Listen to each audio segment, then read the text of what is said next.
we introduce, once you have your plan, it's like, how do you run your plan? How do you stay focused? And this is where we get back to the basics. We have what we call as a day blocker. So each day you have a different task that you're doing that points back to your 3-pillar plan.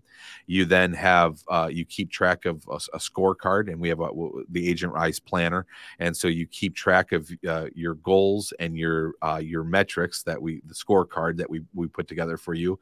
And you stay focused on that metric where you're competing against yourself and not against others. And that's where, again, you can continue when you do all of this and you have your 3-pillar plan, you follow the steps to build it. It becomes really, really clear on what you're supposed to be doing every single day. Then you work according to the day blocker. You keep track of your metrics so that you're only competing against yourself. And so again, you're starting to be who you want to become, and you just get into that rhythm and that routine, and you're unstoppable at that point.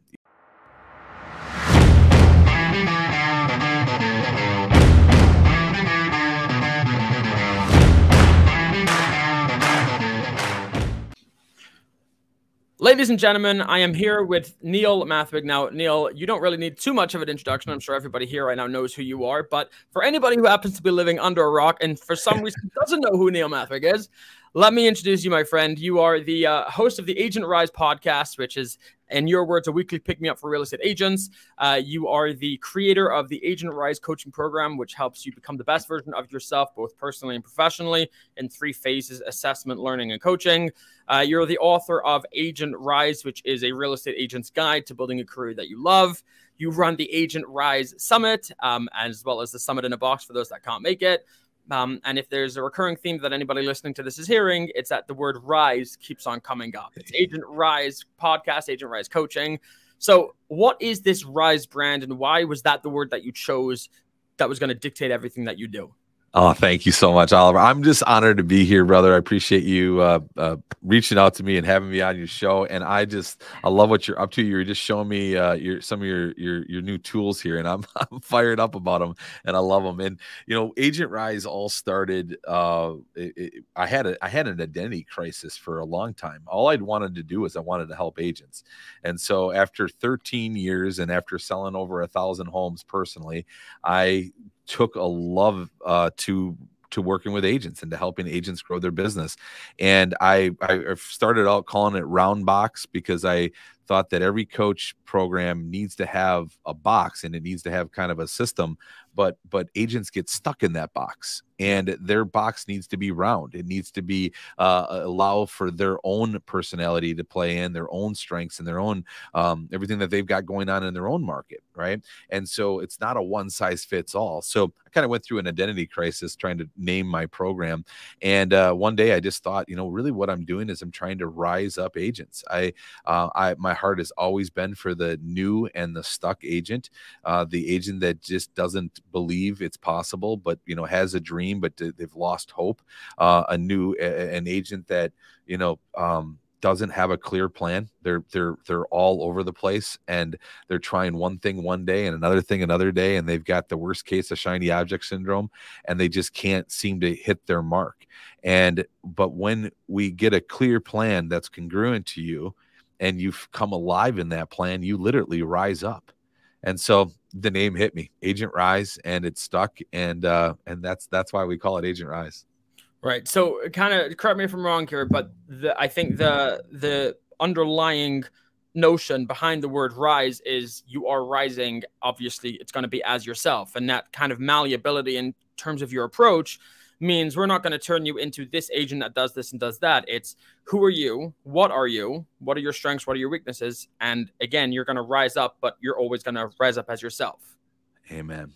Amen. We want agents to believe in themselves. They have so much power within them that they don't believe that's there, and they have limiting beliefs that stand in their way. And our subconscious is a machine, an engine, a computer that has been running in the background and recording our lives, and all we know is all we've recorded. And when you can start to re-record and rewrite your subconscious brain, you literally become unstoppable. And so helping agents control their thoughts and believe and dream with the lid off and remove the limiting beliefs that are standing in the way, they literally rise up. It's amazing. It really is. I like that. Dreaming with the lid off. I've never heard that before, but that's beautiful, and it really does paint a clear picture. I'm trying to, we'll see if I can formulate the question the way that it is in my head. I'd imagine that there's a lot of pressure being a solution for agents that are kind of lost between strategies and methods. And let me kind of explain. I think that if you were, let's say, a coach who specializes in helping real estate agents build their social media brand through X, Y, and Z, there's a very specific thing. And so people aren't coming to you from a place of despondence. They know exactly what it is and exactly what they want. Tell me if I'm wrong, but I'd imagine that there's a lot of pressure that you experience as somebody who does take your client's successes to heart, and you wear your heart on your sleeve, because the people that you're attracting are people that don't always know what they want. So you really have to almost be the shiny object, and then as soon as they walk in the door, lose the shine and be like, hey, I'm here with you right now. So tell me about that. Yeah, it really, I think the best way to look at it is some of us get so romantic about our businesses, and we get so creative in our businesses, which is awesome. I mean, that's why I love being an entrepreneur. That's why I've been one my entire life. I love to create, right? So, but a lot of times that creativity can get in the way of a true actual plan that works. And we can make things because we want to do them differently and we want to do them in our own unique style. A lot of times that can get in the way of truly what is going to work. And I specifically see that in video creation. I see there is a clear path to follow to build a really strong YouTube channel today as a real estate agent that brings clients to you that absolutely love you before they even meet you. Yeah. And there is a recipe to this, and there's agents that just overcomplicate it. They overdo it. And I think the other thing too is, as much as it's helping agents do the right things, it's getting them to stop doing the wrong things. And it's getting them, and it's an 80-20 concept, right? Removing the 80% and focusing on the 20. And when you can get an agent to shift their attention to that, and then also have a clear plan that's congruent to them, that feels right, they're excited about it, and you couple that all together and then teach them to stay consistent and not give up when it gets hard, but to just stay focused on their vision. I always say, work according to your vision, not according to your needs, because if you work according to your vision, your needs will be met. And so if I can get them believing in their vision, their needs are going to be met. They don't have to worry about how am I going to pay that mortgage and how am I going to pay that bill. When they're focusing on their vision, their needs will be met. And it's hard to believe that. It's hard to believe that. But if I can get an agent to believe that and see their vision and wholeheartedly go. And I said, the only way you're going to fail is if you quit. And if they don't quit on me, they're going to break through. And one agent after another breaks through because they believe in their vision. That's amazing. I'm thinking of one of the foundational principles that we hold at Sphere Social Media, which is the tool that I was showing you beforehand, is we say at Sphere Social Media that when you start with the problem, the content will kind of take care of itself. So instead of waking up every day and trying to think about what can I talk about, like, it doesn't matter what you can talk about. What matters is what problems are they facing. And when you know that, it's fairly algorithmic to create content that's going to speak to the problems, but it all starts with the problem. I think here it's like, don't worry about X amount of dollars, X amount of needs that you have in your life. Just worry about your vision, focus on it, stay focused, and stick to that Pareto principle of the 80-20 rule. And then the vision will be met, and then the needs will be met also. That's it. That's it. And here's the challenge though. Most agents don't know what their vision is. I just want to sell a lot of houses. I just want to be a good agent. They don't know what their vision is. They don't have a clear plan.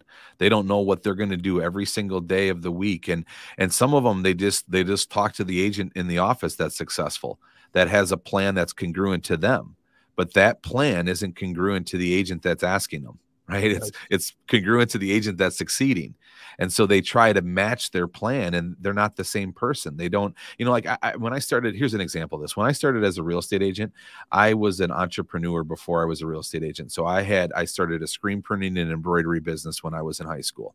And I had 300 customers, paying customers in my hometown that were buying t-shirts and apparel and stuff from me. I later sold that business and got into real estate. When I got into real estate, I remember going into QuickBooks at my printing company and downloading all of the customers, all of their addresses, 300 of them. I mailed every one of them an announcement letter and said, "You've trusted me with your screen printing for all these years. I'm retiring from screen printing and I'm going into real estate." And so it was an announcement letter. So immediately I had a network of people that already trusted me, already respected me, and they were already calling on me to be a real estate agent. So when I sold 36 homes in my first year, that was impressive, right? Now, how do I teach a brand new agent to do the exact same thing? Well, they're not dealt the same deck of cards that I was dealt with, right? And their business is going to look different than mine, right? They don't have the same strengths that I do. And so, but they have other strengths. Right? So the plan needs to be customized to them, because if they just copy the guy next to them in the office, it's not going to be congruent to them and they're not going to succeed. And so part of all of this is when you have an agent that has a clear plan that's congruent to them, they dream with the lid off. You got to dream with the lid off. Your vision has to be bigger than you can imagine it. And I'm not just saying that to motivate you. I'm saying that because that's the reality, because what you think and feel, you make real. So if you think it and believe it, it will become real, and you work according to that vision and you don't ever give up, you're going to get there. I think what's interesting is as you're talking right now, you're mentioning the word vision a lot. And the reality is that we could have called this podcast episode "The Importance of Vision" or "Finding Your Vision in Real Estate." We called it "Back to Basics." And Gary Vaynerchuk says something that I think was fascinating, is that I don't remember who it was experiment, but basically I think there was an experiment where somebody asked a whole bunch of school children what they wanted to be when they're older. And like 80-90% of them were saying like a millionaire, or they wanted to do this. And they were really, really, really dreaming big. And then they asked the same question to like, let's say 18-20-year-olds, and the dreams of visions of like what you would like to hypothetically do one day didn't really change so much. So people dream big. And I think the challenge is, well, it's twofold. Number one is as they become an adult and they become more grown up and they have to get quote unquote realistic with themselves, they lose that dream. And that's, I think, the one thing that they're almost taught, that let's get serious now for a second. You're never going to be an astronaut. And it's like, well, maybe I will, but even if I don't, I could, again, shoot for the stars. And if I miss, I'll hit the moon, right?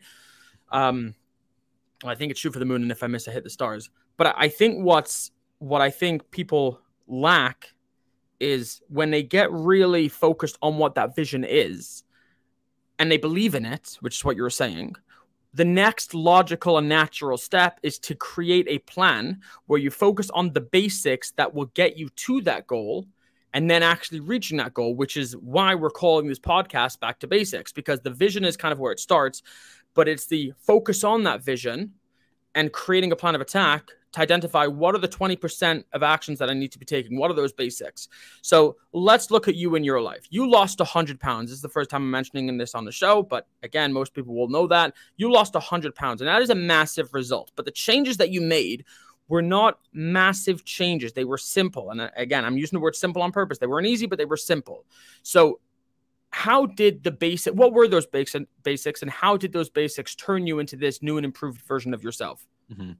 I've lost 100 pounds 4 different times in my life. And I got to say that right out of the gate, because this is the first time that I did it in a different way. So I've struggled with my weight for my entire life. And what I did differently this time is I changed my thoughts. I changed my belief. Because what my old belief was the only way I would lose weight is if I got on Atkins, or I joined Weight Watchers, or I did some diet or some program, and I'd have to say really, really strict and really, really disciplined, and I'd have to hold on, and I'd have to work out 3 days a week, and I'd have to, all of these different things that I would have to do in order to do that. So I became a slave to the idea that that's what I would need in order for me to lose weight. In 2022, January 2022, I had this theory in my mind of, what if I start being who I want to become? because who I was before was somebody that believed that I was big boned, somebody that believed that, you know, the only way to lose weight is on a diet, somebody that believed that, you know, my family's big, therefore I'm going to be big. You know, I've always had this problem. It's just part of who I am. I'm just meant to be big. I even turned it into being funny at times because I love Chris Farley, and I grew up in Madison, Wisconsin, right where Chris Farley grew up, and so I always had a great Chris Farley impression. That we could do that one later, but you know, I turned it into being funny, and so I covered it up. And in January of 2022, I started looking inside and I said, what if I start being who I want to become? And so I started thinking of, what do healthy people do? And healthy people, they get plenty of sleep. Healthy people eat right. Healthy people exercise. Healthy people drink water. Healthy people wear Fitbits and they keep track of how many steps they get. So I just started saying, what if I just take a whole list of what all the healthy people do, and I start being what I want to become? I start being what healthy people do. And so then I started just asking myself, well, what do healthy people do? And so I would get to a restaurant and I would say, well, what does a healthy person do in a restaurant? I see that they eat salads first. So I'm going to start out with a salad, right? So I just started paying attention to what do healthy people do. And I just started telling myself that I want to be who I want to become. And so this healthy person, this little filter of mine that I put on, I just asked myself, what does a healthy person do? Well, if a healthy person does that, I'm interested, right? And I just started looking for that. And then when I look in the mirror, I don't see, at the time I was 400 pounds. And when I looked in the mirror, I didn't see a 400-pound person. I saw a 225-pound person, my future self. And this is actually what I weighed back when I was in high school. So since that date, every time I look in the mirror, I'm 225 pounds. Well, right now at the recording of this, I'm 286 pounds. That's what I weighed in this morning. So but I see myself as a 225 pounder. And so what I think and feel, I make real. And earlier when you mentioned, you know, how kids can dream bigger than adults, it's because the kids are closer to the source, and the adults have gone through life, have gone through this world, and have formed misbeliefs that are standing in their way.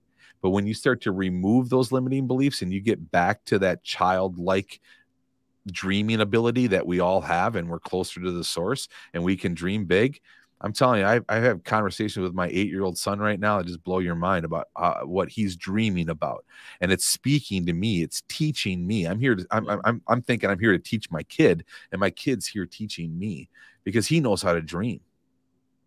Yeah, it really is magnificent. How many kids do you have, if you don't mind me asking? We have 3. Yes, 3 kids. Nice. Yeah, yes. We too have a 6-year-old, a 3-year-old, and a baby. Yes. And again, I always say, I mean, it's the same thing also with my 6-year-old, but my 3-year-old in particular, he lives, it's almost like everyone in the world is like an NPC for him. Like everyone's just like there, and he lives in his own world, in his own head. And it's like royal privilege just to be a part of it. And just watching him go through life and literally like this fictitious universe that he's created for himself. It's like, man, that dude's got no problems right now. Like he's living life. So let's relate that back, right? So what you're kind of mentioning is the small, consistent actions. Also, you were actually mentioning as well the manifestation and having that mindset, seeing yourself as a new person. But what that looks like practically is you take this version of yourself and you perceive that person in the mirror. And then what that turns into are the good habits, like, again, wearing the Fitbit watch or the health watch, track your steps and all of that stuff. So finding those small, consistent actions to take, which will then in turn beat the massive sporadic actions. Like you mentioned, that this is the 4th time that you've lost 100 pounds in your life. The difference is now is that you're doing it in a different way. And most of what you mentioned were small changes, but a lot of them done consistently. So again, it goes back to that idea that small, consistent actions beat big sporadic actions every time. So for health, that means all of the actions that you take, exercising more. But let's look at this in real estate for a real estate agent. Practically speaking, what is their version of wear a Fitbit watch and eat healthier and this and that? Definitely. What we created is, we call it the 3-pillar plan. And so you got to have a plan that's congruent to you, and then stay consistent with that plan. And we have a 3-pillar plan. It's working with your sphere of influence. It's working with a chase pillar is what we call it. That's where you're going to go out and get business. And then an attraction, which is the best defined as social media, where you're putting content out there. People are falling in love with you before they even meet you. And then the relationship begins before they even meet you, and they fall in love with you, and then you become their agent, right? So those are the 3 different pillars, and then deciding what goes into those 3 pillars allows you to know what your clear plan is. And we have 8 different steps that we follow, and I can go through those steps, but there's 8 different steps that we follow to build out your plan. And then at the end of this, and we have a 12-week program, at the end of this, or 90 days or so, you have a clear plan that's congruent to you and one you stay consistent with. And then we introduce, once you have your plan, it's like, how do you run your plan? How do you stay focused? And this is where we get back to the basics. We have what we call as a day blocker. So each day you have a different task that you're doing that points back to your 3-pillar plan. You then have, you keep track of a scorecard, and we have the Agent Rise planner. And so you keep track of your goals and your metrics the scorecard that we put together for you, and you stay focused on that metric where you're competing against yourself and not against others. And that's where, again, you can continue when you do all of this and you have your 3-pillar plan, you follow the steps to build it. It becomes really, really clear on what you're supposed to be doing every single day. Then you work according to the day blocker. You keep track of your metrics so that you're only competing against yourself. And so again, you're starting to be who you want to become, and you just get into that rhythm and that routine, and you're unstoppable at that point, because you as long as you don't take your eye off the prize, as long as you don't stop focusing on your vision. If when you go to conferences or you listen to podcasts, you get all these ideas. You got to filter those ideas through your plan. And if you don't, then you can get shiny object syndrome and you go all over the place. So that's where your plan becomes so clear that every time you go to a conference or listen to a podcast, you look through your plan as though it's a filter. And you say, oh, I want to pay attention to this because I could really fit this into my plan. Or no, this isn't for me. I don't need to go to this session. This isn't for me. This isn't a part of my plan. Right. And then you avoid shiny object syndrome. And then that you take all of that leftover energy that you once were using by trying to figure out the right answer. You take all that energy and you put that into your plan, and you break through. So it starts with identifying what that plan is, or what the vision is. And then once you've identified the vision, you can look through, I guess, everything through a filter of, does this help get me closer to identify what the good habits and what the bad habits are? But like, how do you identify these habits? I'm calling them habits. I mean, in health, it might be a habit. In real estate, it might be a plan of attack or action items, whatever it is. But how do you identify the good habits as well as the bad habits in real estate? Yeah, it starts with your 3-pillar plan. So you got to know what your plan is. And then you also have to look at your 3-pillar plan as though it's a top of the funnel, right? So if you look at a funnel, the top of the funnel is your 3 pillars. You're going to be meeting people from your sphere of influence, people from your chase, and people from your attraction. And then in the middle of the funnel is what we call as matchmaking. And matchmaking is a better way of serving clients than just setting them up for an automatic email notification and calling them every once in a while to check in if they want to see a property. What matchmaking is listening to them, knowing their search criteria, knowing that we call it their story of criteria, because every buyer has a story, right? And why they're buying and where they're moving from and who's moving with them and all of that good stuff, right? And so understand their story, get their contact information, and when you call them, don't call them to check in or stay in the loop with them. Call them and say, I saw this house and I thought of you. I found this one. I sent you this new listing. I saw it. And I thought of you. We want to go check it out. And then you get into, with matchmaking, you get into finding off-market properties, because today's market, it's so challenging, and a lot of markets across the country have no inventory, right? So it's hard to find properties. So then that gets you into finding off-market properties, which then we talk about. I have a buyer letter system that we send out, that we teach inside the program. But this is that matchmaking part. So again, top of the funnel is your 3 pillars. The middle of the funnel is your matchmaking. And the bottom of the funnel is your service providing. And how well are you doing with clients? And how much do you care? And how much do they know that you care, right? And how many raving fans are you creating? And so if you lose focus in this area, it can all unravel. And so you've got to be a great agent that cares about people. And we teach agents how to do that inside Agent Rise, so that they can nurture those relationships, create these raving fans, right? And it just continues to compound. And so then when you have that clear vision like that, right, and that follow that system and those day blocks, you just almost can't help but start being successful because you're doing all of the things that successful agents are doing, right? Yeah. I guess, and you tell me if I'm wrong, but I'd imagine a challenge that you face is it's one thing to kind of create the plan, to understand the vision, and then to create these good or bad, again, quote unquote, habits to set this up in motion. But it's going to be a totally other thing to, number one, consistently overcome the negative habits, meaning let's say an agent has this impulsive desire to get a new logo every 6 months, and like they spend 3 months looking for the right logo provider. It's like that. This is clearly a dopamine rush that you're looking for right now. So it's one thing to do it, but it's another thing to maintain that consistency. So how do you help them overcome these bad habits once and for all, if that's even a possibility? And how do you help them, on the other side of the coin, maintain consistent good habits? Yeah, that comes in following the steps. And we have the Agent Rise steps. It's the 8 different steps to follow. And you don't want to jump ahead. Like, for example, you mentioned the new logo, right? And making your business look good. We get to that in step number 7. In our process. And the reason we do that, I came up with this analogy once and it stuck, is that you don't wax the car when the transmission's broken.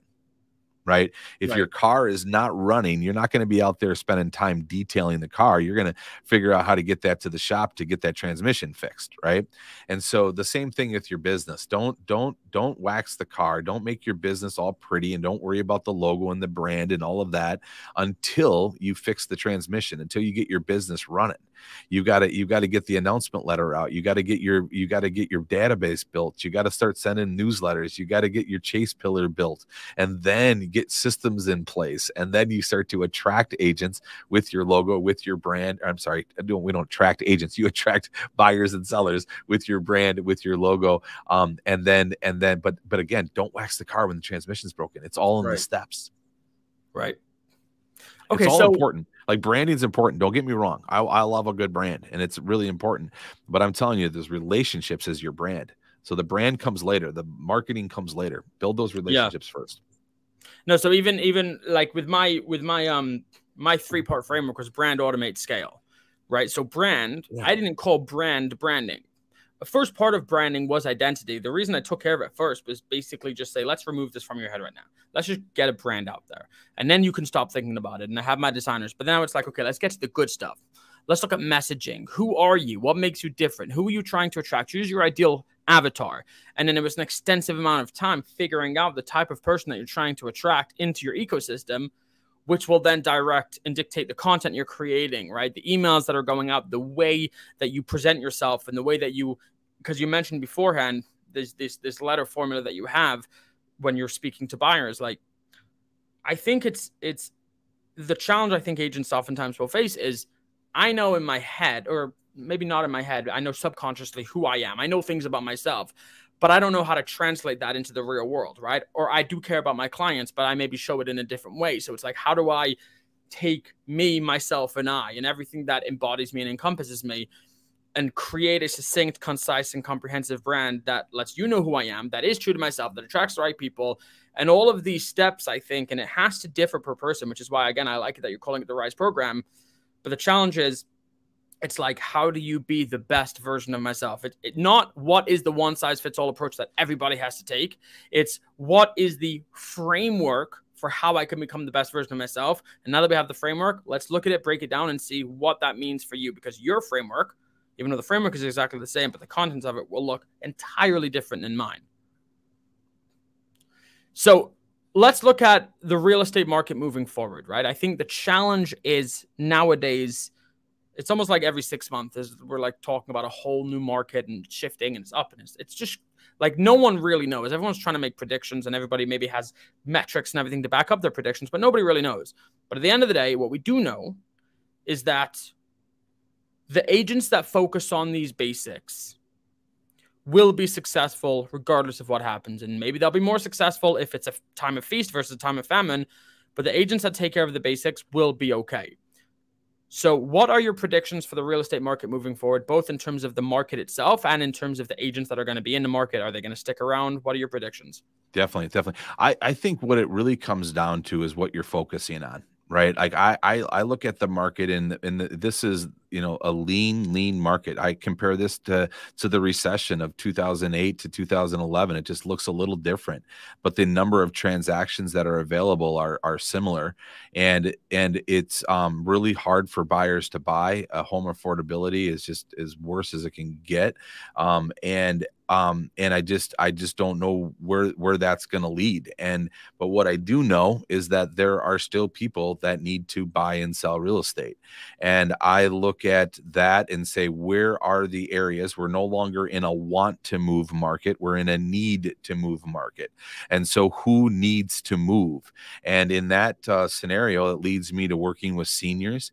I know in our country here, by the year 2045, over 60% of our population is going to be over the age of 55. So wow. when in the recession, when the only deals that were meant to put together, or the only, you know, like in the recession, like the only deals really that we could put together back then was short sales and foreclosures, and then that came and went, right? That would only stuck around for a little bit. Where with seniors, it's not going to come and go. Like, we're going to need to be working with seniors for a long time. And the other thing too with seniors is they need us. There are agents that don't know how to serve seniors, don't have the patience, don't have the they want to use DocuSign instead of going over to meet at the kitchen table, and they're just not equipped to work with seniors. And yeah. I think there's a need in our market, and so that's an opportunity right there. It doesn't matter what the market's doing, it doesn't matter what interest rates are doing. If mom needs to move into assisted living, we're moving mom into assisted living, right? Yeah. And so that to me is an opportunity. The other opportunity I see in this market is relocation. There are people just, I mean, for example, myself, I grew up in Madison, Wisconsin, lived 42 years there, never imagined living anywhere else in my life. And then I decided to go full-time RVing with my family because I wanted to start dreaming with the lid off. And I always had the dream of doing it, and we just did it. And we went 2 years of full-time RVing, could pick anywhere we wanted to live in the country, and we picked Fort Myers, Florida. And I can't believe I live here. I'm living my freaking dream. I'm riding a bike to my office. I mean, it's like, it's bizarre, right? But that's, I don't even know where I was going with all of that. But anyways, you can start to really envision where you're going and dream and get there. Gosh, what were we talking about? We were talking about the predictions market. For the real estate market moving forward. Yeah. And say with this, right, what you focus on expands, right? And so then with this, relocation is a place to focus on. Right. So we talked about the seniors, and you can focus on that. There's plenty of work to be doing with seniors. Relocation, people like me relocating, right? And you're moving to a city that you know nothing about, and you're going on to Google and YouTube and to search for the answers. And that's where your videos should be. And it's a living in and moving to structure. And so again, this is an area that you can focus on. Another area is investors. Investors are still buying and selling real estate and flipping real estate. It's gotten a little lean. It's gotten a little weird, but it's still abundant. It's still out there. And then another one too that we're focusing on, I got agents focusing on, is in new construction. There's not enough inventory. So where's everybody going? They're building homes. And so you could stand in the way of that flow of people building homes and represent those purchases. So again, I just want to get the point across that don't focus on the doom and gloom. Don't focus on where the market's going or what's happening. I mean, be a little bit of aware. You got to know where interest rates are. You got to know where inventory, stuff like that. But don't panic, because what you focus on expands, and what you think and feel you make real. So if you want a doom and gloom market, you're going to get a doom and gloom market, because you're the only thinker in your head, right? And so if you don't want a doom and gloom market and you want an abundant market, then start thinking an abundant market and look for the opportunities, and they will appear. That's awesome. Okay, Neil, I don't want to make it easy for you. So before we close out, I want to go for a rapid fire round. Are you down? Awesome. Yes, I'm in. I love it. Okay. Quick questions, quick answers. Got to be off the top of your head, because that's going to be the best answers are going to be the ones that you didn't mean to say. It's dangerous. That's dangerous. Ready? Okay. Yep. Okay. In one word, what's the secret to your success in real estate? Focus. What's one habit that you recommend every real estate agent adopt instantly? Start being who they want to become. Does that work? I think so. Well, the problem with that is that's not really a habit. That's the vision. But I guess the habit would be to act like the person. Oh, yes. I think it starts with a great morning routine. Getting right in the mind in the beginning. That's a good habit. I know I said I wasn't gonna. It's got to be quick answers, but I I know, need to I'm dig sorry. into that. What I'm is the breaking the morning? rules. No. I'm breaking the Mhm. rules right now. That's what I'm All saying. right. I want to dig into that a little bit more. What is the morning routine? Yeah, so everybody's morning routine should be completely different. I'm not a big believer in like it needs to be this way. Start with The Miracle Morning. I love that book and I Great book. practiced that for many years, right? So just find your thing. My mornings have morphed into so many different things, but right now what my routine is I start out my morning, I just want to be quiet. I don't look at my phone. I try not to look at my phone for 2 hours. I just literally just try to be Oh, I quiet like and that. in mind. And then I go out, I exercise right away. I drink a lot of water in the morning. I really hydrate myself. I used to drink coffee. I don't drink coffee anymore. I was a coffee drinker my entire life. And I just stopped drinking coffee because I just realized that it was dehydrating me. It was working against what I wanted. And I'm just like, healthy people don't drink coffee right away. And I know a healthy person that says they drink coffee later on, like in their first meeting of the day, but they don't start their day off with it. So I like, that makes sense. So I hydrate in the morning. And I'm a reader at times, and some other times I'm not. And sometimes I'm just a thinker, and I just love to think and journal and write and write and write and write. And that's when I just feel alive and in the mode. Then I go out for my walk. I get my exercise in, go to the gym. Where I live, I can work out right in my same place. So I do a walk, I do the workout 3 days a week. And then I'm just in this positive flow. But telling you what, man, none of this works if you do not have enough sleep, right? So it starts with sleep. And I'm a huge believer in sleep, and I never was until now.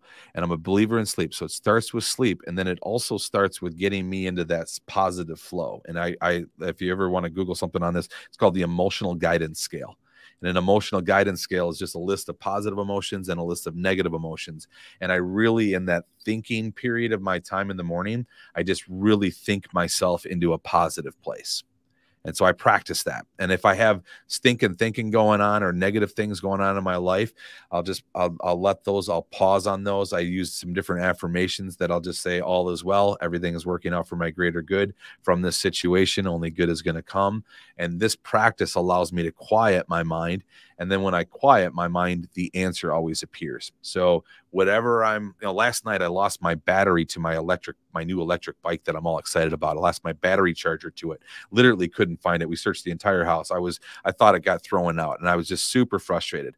But I'm like, nope, I'm just going to quiet my mind. I'm going to quiet my mind here. All is well. Everything's going to work out. It's going to be fine. I'm going to find this charger. All is well.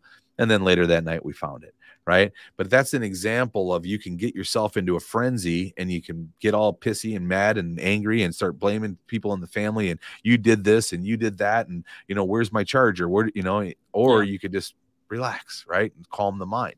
So I've just really have been practicing that. And again, I do that strictly in the morning to just really get into a good spot and be ready for the day and be excited, because what I think and feel I make real. So if I want to have a good day, I can have a good day. I can do that. Yeah. Right. 100%. So I'm sorry, we got to go back to the rapid fire, Right. but no, that was my bad. That was my bad. I went off script there. All right. What's the biggest misconception that people have about real estate agents? They think that they make a lot of money and they have no overhead, and that the commission check just goes straight to their pocket. And they just really don't realize how much we struggle. Yeah, like easy money. Mm-hmm. If you could go back in time, what advice would you give to your 18-year-old self? And then the same question, what advice would you give to yourself starting in real estate?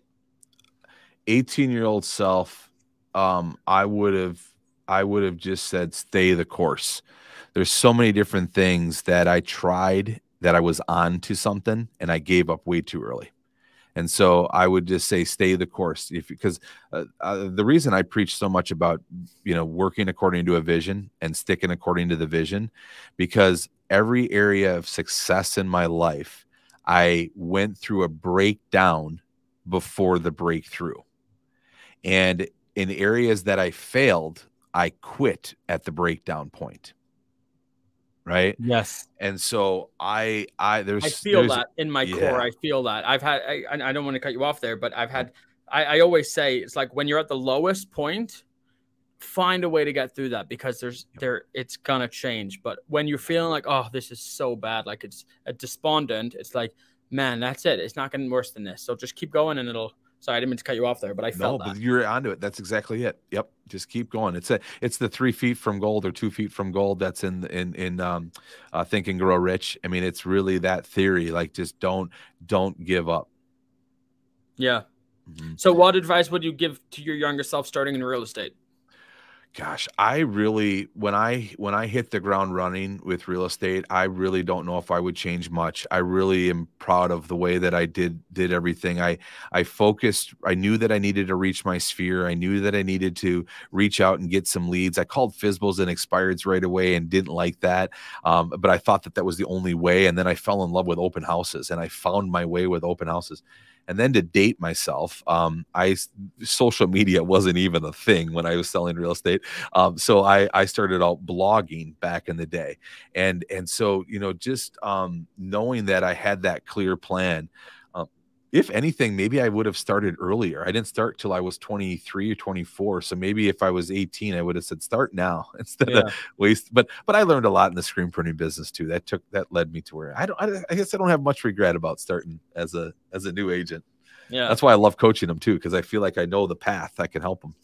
Yeah. So I guess the answer to that question, for what advice would you give to your younger self, is sign up for the program and you'll see. That's right. That's right. There we go. That was a softball, Neil. Come on, That's man. right. You teed that one up for me, man. I appreciate it, brother. Let's do that again. All right. What advice would you give to your younger self starting in real estate? Let's give it again. Yes. Come join Agent Rise. There we go. That's it. Which book has had the most profound impact on your personal and professional life?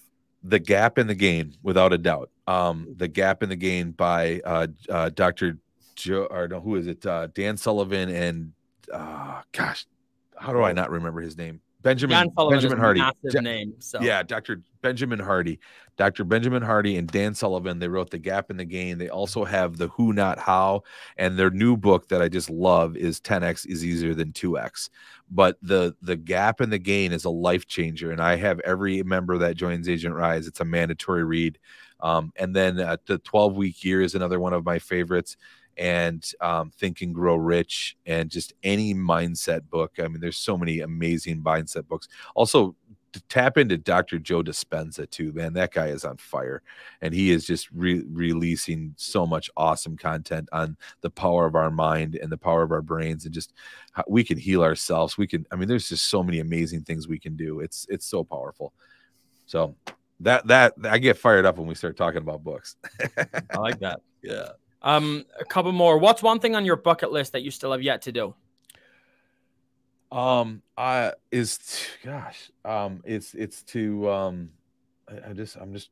This is rapid fire. I got to think here. I've done so much of my bucket list that I can't remember what's left. I guess I want to live on the beach. I guess that's my bucket list. I want to live on the beach. I live half an hour from the beach right now, and I live in a great setting, and I love it. But I want a house right on the beach.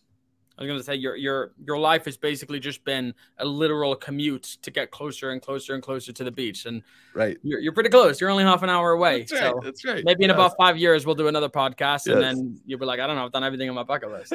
And I just wish that everybody could see the Wisconsin boy in me too. Just like a snapshot from like 3 years ago. Like I was lucky if I went from Wisconsin to Iowa back in the day. And now here I'm.